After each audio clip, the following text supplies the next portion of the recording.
Everything changed in an instant when I heard my husband's irate voice on the phone. He shouted, "Why do you always fall apart when I need you?" Our kid was in danger, but he didn't seem to care that I was in the hospital. Rather, he grumbled about my hospital stay and how he was waiting for my food and was hungry. He left me to find my own way home, saying he'd had enough and was heading out to lunch with his folks. His rage just made me feel worse because I was afraid for our unborn child and terrified that I wouldn't be able to keep them safe. I was a committed cosmetic seller in the past, well known for my diligence and accomplishments. I enjoyed my work and had numerous accolades.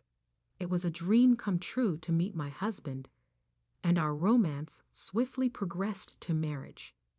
Upon discovering my pregnancy, I was faced with a difficult decision: quit my work to minimize the possibility of miscarriage, considering the best course of action for our family's future. My husband's support seemed to fade as my pregnancy went on. What was once exhilarating became frustrating. Even small chores became burdensome for me, and I found it difficult to live up to his expectations. "Where's my lunch?"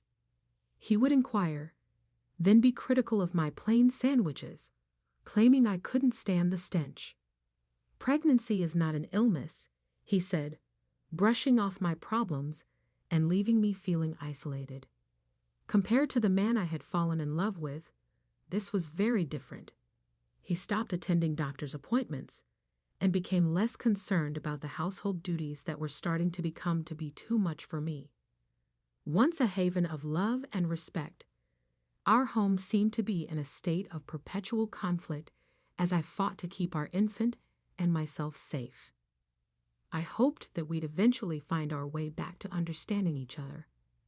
Maybe he's just tired and stressed from mentoring a new person at work, I kept telling myself. Once the baby is here, his busy schedule will ease up, and we'll settle into a good routine as a family. I reassured myself, whispering "okay" while gently touching my growing belly, trying to stay positive despite the challenges.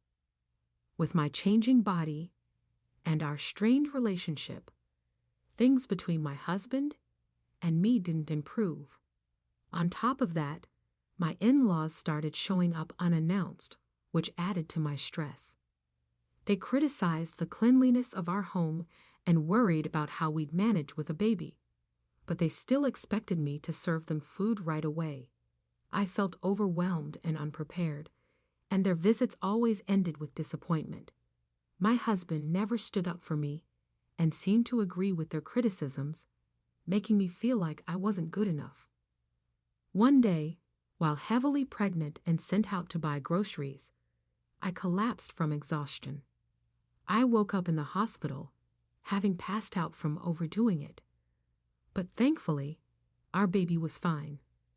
The doctor said I needed to rest for a few days. I saw missed calls from my husband and thought he must have been worried. But when I called him back, instead of relief or concern, he greeted me with anger. "Where have you been?" he demanded harshly, as if my health and our baby's safety didn't matter to him. His cold words made me shiver. I tried to explain, "I'm sorry. I collapsed at the store and had to come to the hospital. They have me on IV fluids and want me to stay here for a few days." But his response was unfeeling and impatient. "You collapsed, and I'm supposed to care? Why didn't you answer when I called? You're so slow," he said, making me feel even worse. I couldn't stand the thought of our baby being exposed to this negativity. I pleaded, "Please stop yelling. It's not good for the baby." But he ignored me. He continued, "We're starving here, waiting for your awful cooking, and you're just relaxing in the hospital." It was clear he wanted to go out to eat with his parents and leave me on my own, even though I was in this condition. His anger and lack of concern were overwhelming. I ended the call, feeling completely alone and heartbroken. As I returned to my hospital room, tears streamed down my face uncontrollably. In that vulnerable moment, a familiar and comforting voice reached out to me. "Are you okay?"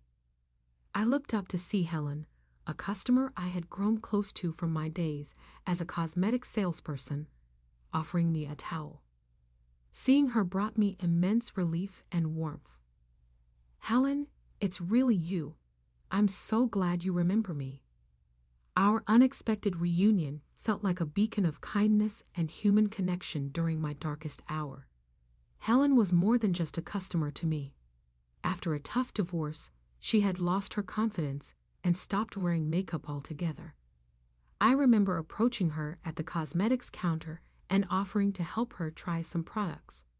The change in her wasn't just physical, it was a boost to her self-esteem and a step toward emotional healing. Over time, Helen became a friend, not just a client. But then 5 years before I left my job, Helen stopped coming in, and I often wondered what had happened to her. Now here she was, providing support when I needed it the most. "I had been hoping to reconnect with you, Helen," I said. "I was surprised to find out you had left your old job when I went looking for you." "I'm sorry for just showing up out of the blue," she replied. "I had been working abroad. I run a business overseas, and it's been very busy. I hadn't had a chance to enjoy summer or good food in ages. So once things settled down, I decided to come back, and believe it or not, right after I tried to find you," Helen said with a laugh that made the situation a little lighter, "I ended up here with appendicitis. It's just in the early stages, so medication should handle it. If this had happened while I was still abroad, the treatment costs would have been sky high. So in a way, I'm glad it happened here." Her optimism and warm smile were contagious, and this surprise reunion cheered me up.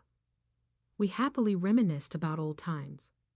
As our conversation went on, Helen, with her kind smile, gently asked, "You don't have to share it if you're not comfortable, but I noticed you seemed upset earlier. What's going on?" Feeling I could trust Helen, not just as a former customer, but as a real friend, I opened up about my troubles with my husband and in-laws.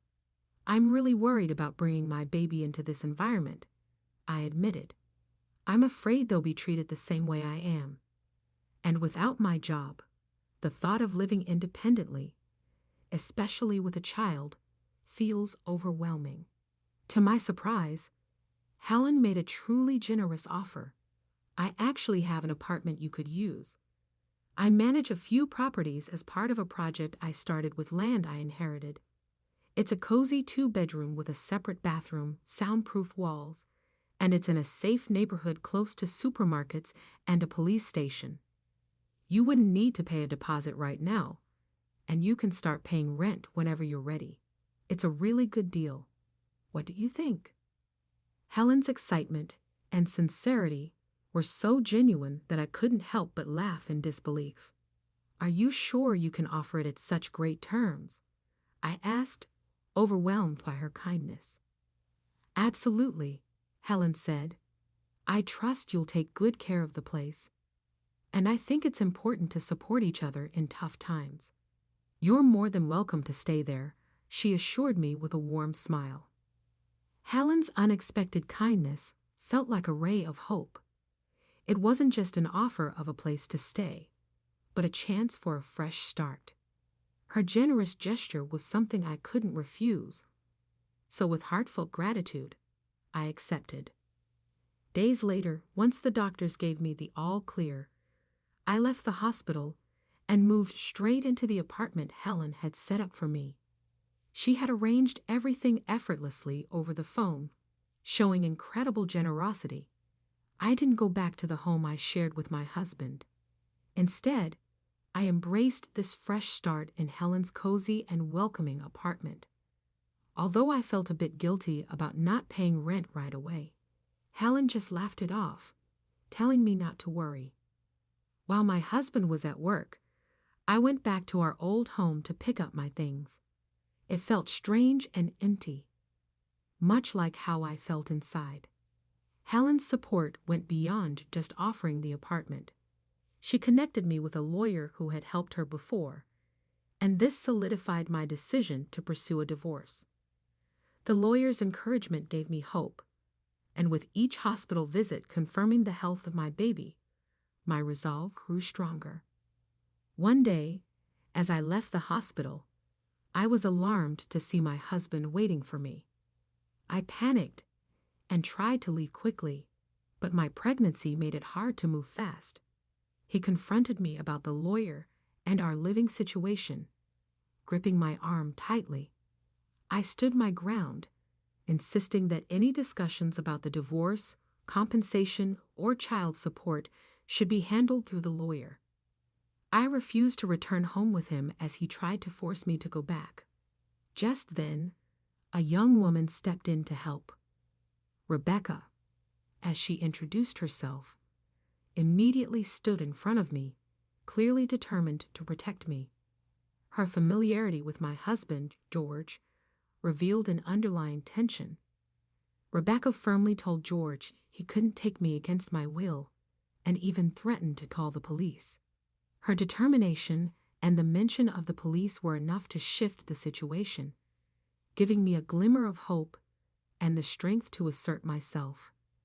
Seeing Rebecca's seriousness, George looked frightened and quickly left.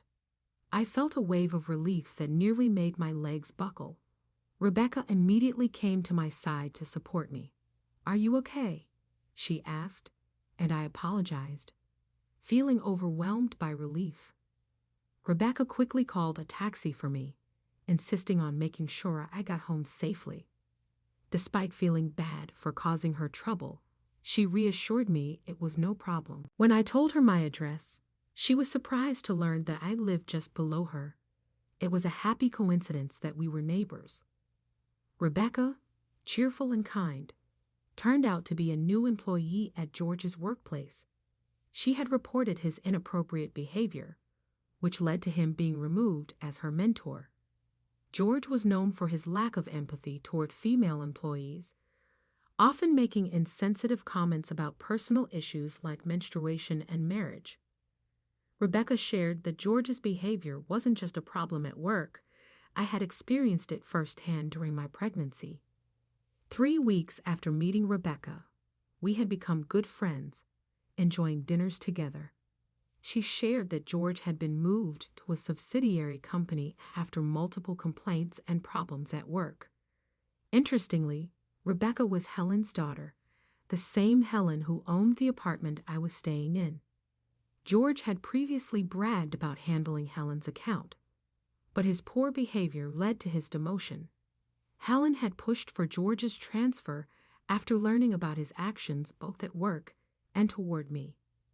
Rebecca, determined to address workplace issues on her own merit, had only acted after realizing my connection to her mother.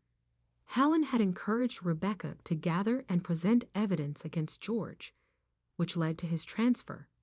With George's reduced income and increased workload, his position had changed significantly. Helen, drawing on her own experience, advised me to stay firm and not be swayed by George's attempts to gain sympathy. Her guidance was incredibly reassuring. After I decided to divorce George, he tried to contact me through the lawyer, expressing how tough work was and how much he missed me. He even apologized and asked me to come back, but I remained resolute in my decision. Supported by Helen, I stood firm, and eventually, George had no choice but to accept the divorce and agree to the terms for child support and damages. As time went on, I faced a new challenge with my in-laws, particularly my father-in-law, who became overly excited about the baby being a boy. I sensed trouble, and it wasn't long before they made their move. One day, as I was heading out, my father-in-law grabbed my arm. He had followed Rebecca, thinking he would confront her, but instead saw me. He demanded that I give up my baby once it was born, claiming the child was the family's heir. Despite my efforts to free myself, his grip was too strong. Just then, Rebecca appeared. Her firm voice commanded him to let me go, and with a swift motion, she used a judo technique to throw him.